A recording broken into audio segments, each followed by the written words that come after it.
Transport presents major difficulties to our men engaged in throwing the Italians out of Eritrea. What with railways without engines and mules without speed, progress is hard and slow. British and Indian troops are engaged in this area, and the going is hot in two senses of the word. The thermometer is trying to crack its sides, and the Wasps are trying to crack our advance with everything they can chuck across. At the time these pictures were taken, there were three more important heights of some 6,000 feet to be captured before Keren could fall. As you've heard, it did fall, and we hope to show you in our next edition pictures of British and Indian troops actually in possession of the town. In the capturing of Fort Dologorodok, yet more Italian prisoners fell into our hands, more for our collection. What to do with them is a bit of a problem. Anyone exchange them for a couple of oranges or half an onion? Planes keep our forward troops well supplied with ammunition. It's easier than sending it over the rocks. This strenuous campaign is trying our men in the balance and finding them up to standard 100%. And now the key word is watchfulness, for out there is Keren. Next stop on our way to the Red Sea. An Italian emissary who had come forward to arrange a talk about the surrender of the capital. Moving on from here, we had to fire on several askaris who were still shooting it out, not having yet heard of the cessation of hostilities in the area. Most of them, however, were waving white flags and running about like boys out of school. Groups of soldiers looking like picnickers and a few settlers in their homesteads waved greetings to us with cries of "Viva!" It was all rather like a holiday outing. 2 kilometers outside Asmara, we came across the rendezvous. Out of the leading cars came Italian emissaries, accompanied by the chief of police and the bishop of Asmara. The brigadier approached them and accepted the surrender of the town.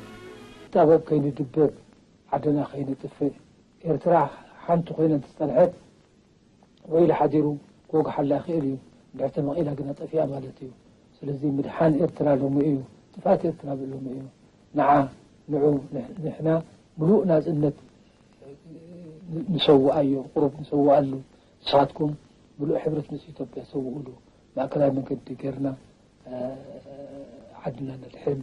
إيرتريا معناها حدود مستعمرة إيطاليا السابقة المطالبة بالاستقرار، وإذا تعذر الاستقرار الوسائل الدولية. إيرتريا لا تقسم ولا تجزأ. Haile Selassie, Emperor of Ethiopia, and his Empress leave their palace at Addis Ababa and through the capital streets packed with people drive to the old imperial palace. Here a huge crowd waits to hear the official announcement of the Federation of Ethiopia and Eritrea from the Emperor's own lips. Eritrea, an Italian colony conquered by the British, has been under our control for 7 years. Now, with the approval of the United Nations, she is united with her neighboring country, Ethiopia.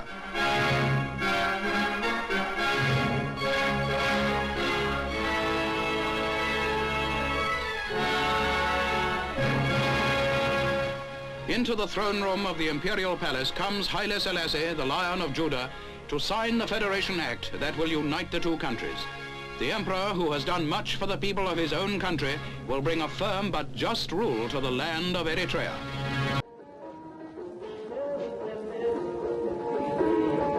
In 1961, armed resistance to annexation began in the western hills of the country. The first leader of this resistance movement was a highly respected ex-brigand, Hannes Sidris Awati. At the outset, only a few belonged to the Eritrea Liberation Front, ELF. Those we have met were active members. Today, most of their companions are dead. طيب عمنا عمر دامر ممكن توصف لنا المعركة دي طبعا احنا كان عددنا 28 نفر. المعركة دي طبعا احنا كان كونا على 3 أصناف ومقيدين كده قالوا لنا جاي العدو. طبعا في عندنا بنادق 5 عتيقة ومعها 10 واحدة محام، الباقي كله بنادق 5 و6. والجبخان بتاعته ميتة بنطلعها ونعمل فيها كبريتة دي من ورا واحد عشان يضرب طلقة. فعلا نحن لما جايين الدبان من فوق قال يا اخوانا جايين العدو جاي. انا استعدينا، انا كنت في الامام انا كنت قائد وسيم مجموعه كنت قالوا لنا عدو جاي. قلت له خلاص أنا مسكنا الساتر بعدها ضربت طلقتين، الطلقة الثانية سكتت في الماسورة أبد تطلع من الياسين. والله الشعب الإريتري أول مرة 61 و62 كان في الكوف.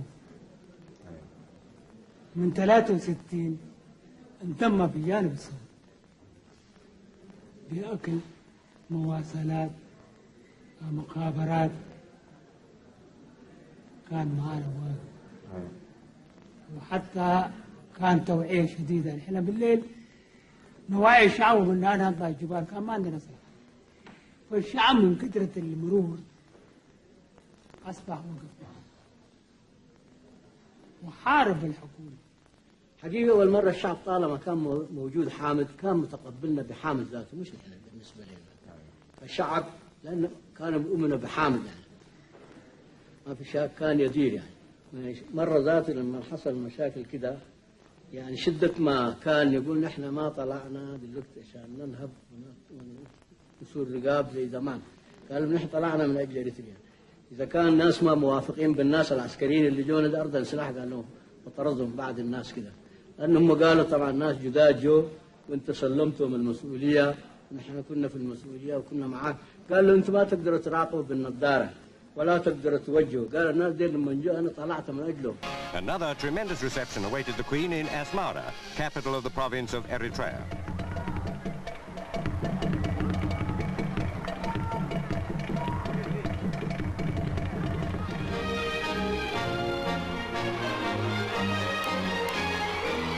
There is a strong secessionist movement in Eritrea, but there was no sign of it as the Emperor escorted the Queen into the city hall.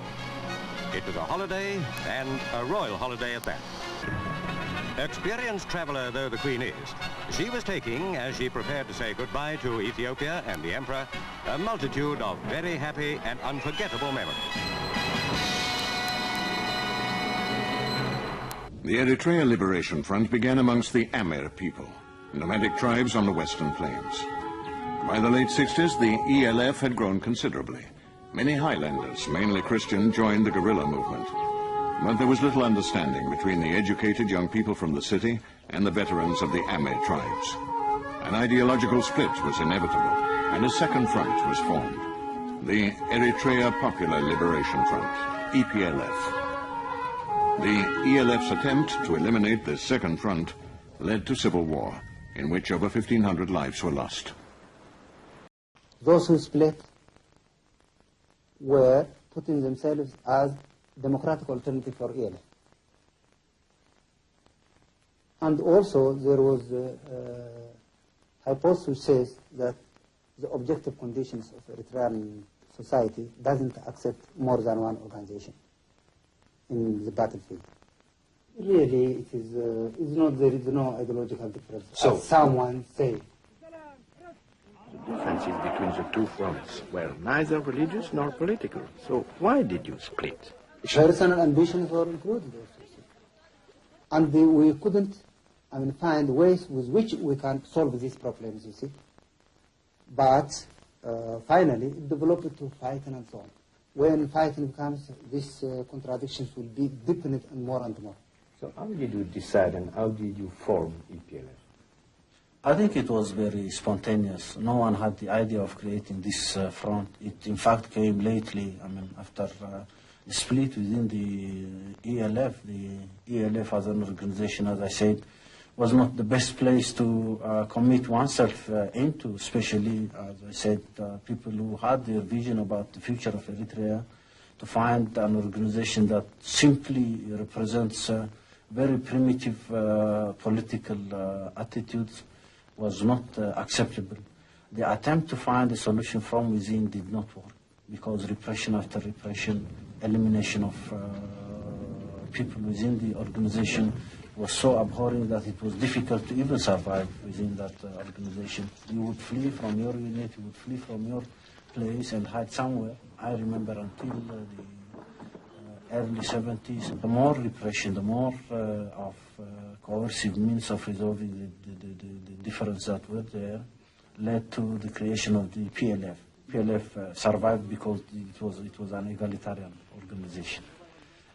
that sort of organization is vital, has been very vital in our experience. It could have not been done otherwise. Did you regret to have been some kind of a Marxist at that time?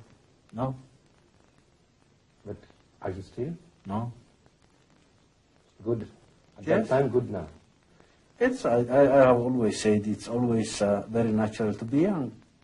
And it's very natural to have your own, ways of thinking when you are young, unless one hypocritically tries to condemn his past, condemn himself as a human being. I never regret that, and I'm not a Marxist now, and I don't worry about whether I have been a Marxist or not in the past. A 1,000-year empire had come full circle. Haile Selassie, the old lion, was deposed and imprisoned. When he left his Jubilee court in a small blue army Volkswagen, this Christian monarch carried with him 58 years of absolute rule and the end of a dynasty. He died in prison a few months later, smothered by his jailers.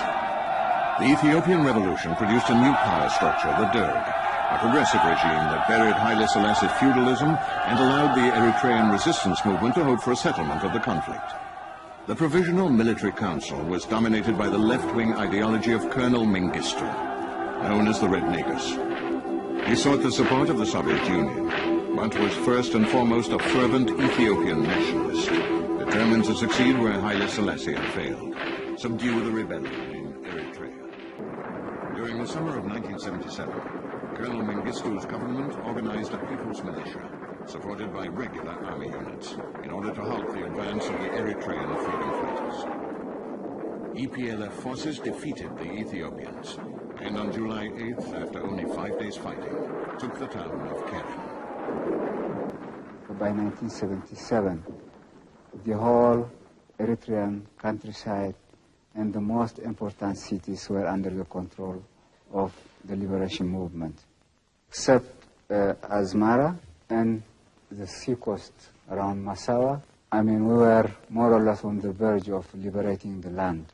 As a movement, you now control most of Eritrea, including several important towns and cities. What's stopping you now from declaring your independence?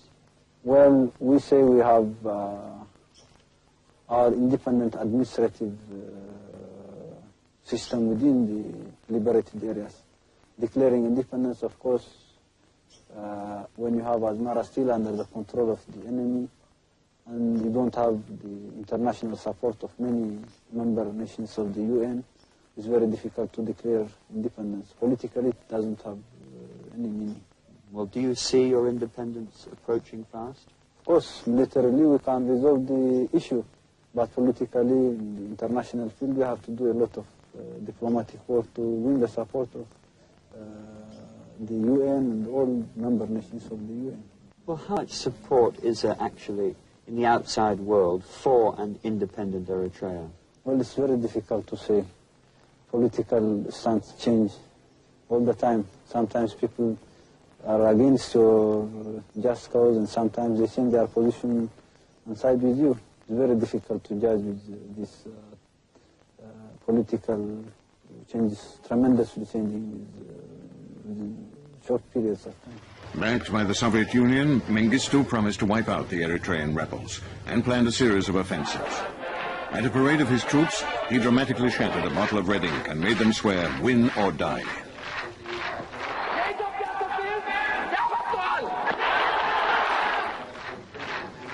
In December 1977, the EPLF attacked Massawa, managing to occupy part of the town, while the Ethiopians still held the port area. Bitter fighting, much of it hand-to-hand, took place. Soviet Navy destroyers tipped the balance and enabled the Ethiopians to repel the attack. It was a serious defeat for the EPLF, with heavy loss of life in one of the war's bloodiest battles. The intervention of the Soviet Union came early, in 1978. And as you can understand, the Soviet Union was more than willing to support the Ethiopian government with whatever means to change the balance of force. So the initial support which they give to the Ethiopian government was about 3 billion of military hardware. They were fast in rebuilding this armed force. And they by 1978, they were able to mobilize about 100,000. So with this coordinated attack against the Eritrean force, they were able to push the front back to the northern part of Eritrea. The EPLF decided to withdraw to the northern part of Eritrea around Nakfa. This was the front which was established in 1978. The situation within the resistance movement became a little clearer. After 10 years of rivalry, the original ELF movement was attacked and driven towards the Sudan. Some of the units joined the EPLF, others remained independent. But the EPLF was by now the only significant liberation movement in Eritrea. Breakthrough came in 1988, where we were able to destroy the center or the core of the Ethiopian armed force around Af-Abad.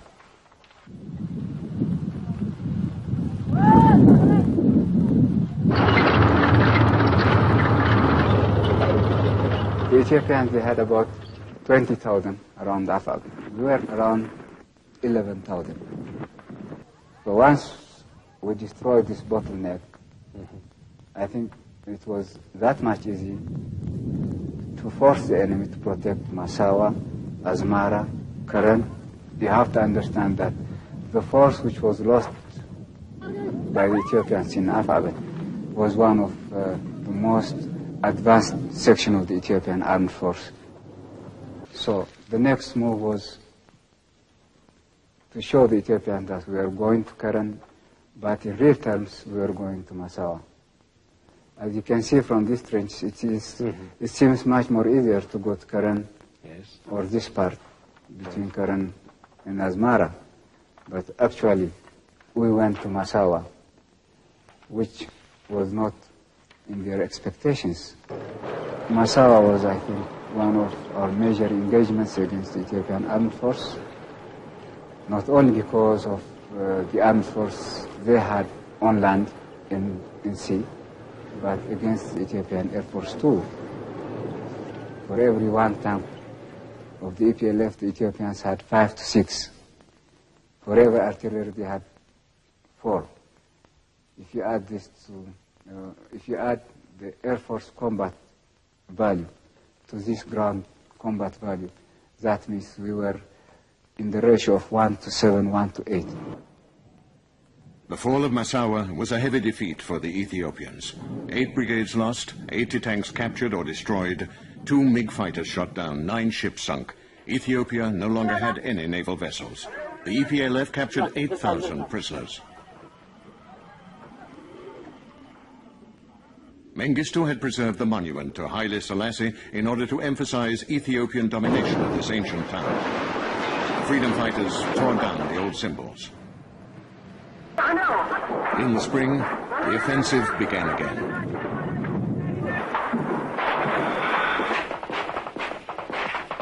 The capital, Asmara, was liberated on May 24th, 1991, after a few brief skirmishes. The EPLF accepted the surrender of the Ethiopian Second Revolutionary Army. 80,000 men laid down their weapons and returned to their homeland.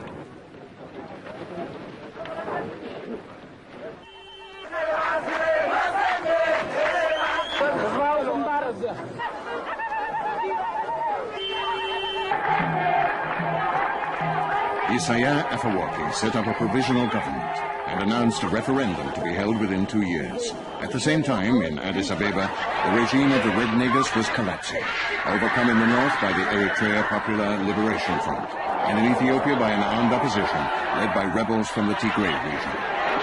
Mengistu fled. It was May 28, 1991.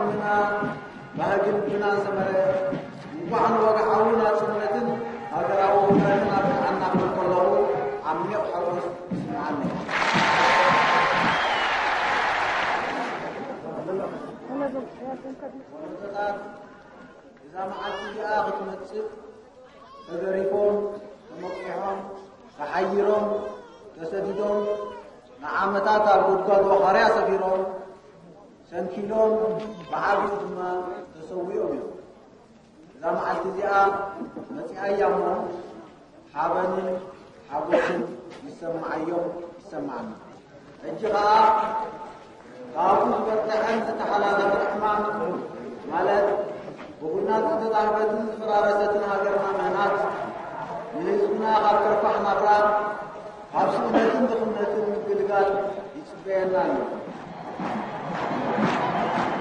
سب كل قصر عدو مسحازي عدو زي يقول لي سبني جينا عدنا حزنا الحلف اللي ونقول مبدأ 280 كيلو تقينا يلونا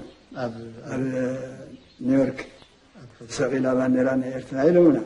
May I take it that the General Assembly accepts the recommendation of the Security Council and adopts draft resolution A/47/L61 by acclamation.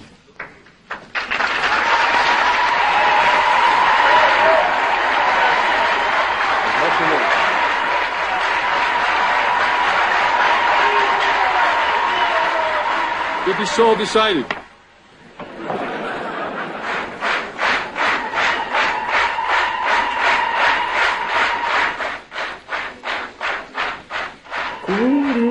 كور جركا أما فلاتون بتنكرون محزونة دلهج قلنا قد نتكفل قدي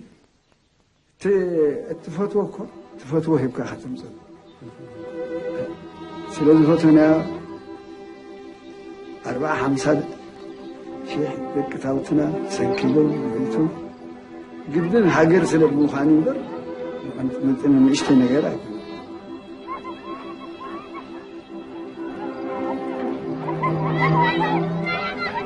ناس الناس يزيد علي ولا عمد كنت عمد بزي بالعين قبلنا كنت دقيت اسوي يوم دوم وقعدت بانديرا مسون بري سلام.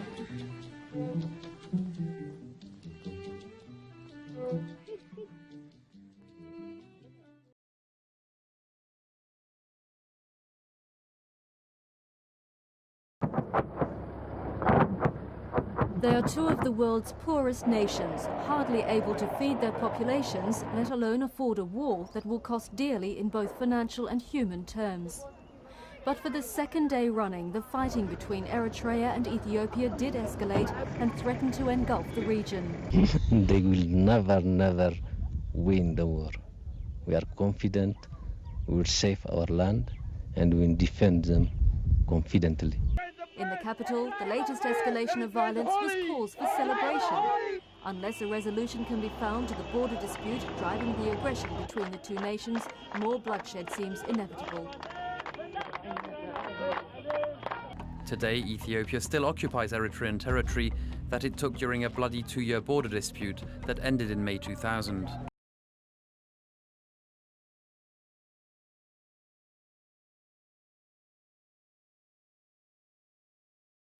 Eritrea is officially the world's most censored country. President Isaias Afwerki has ruled the country since its independence from neighbouring Ethiopia more than 20 years ago. Access to information is limited.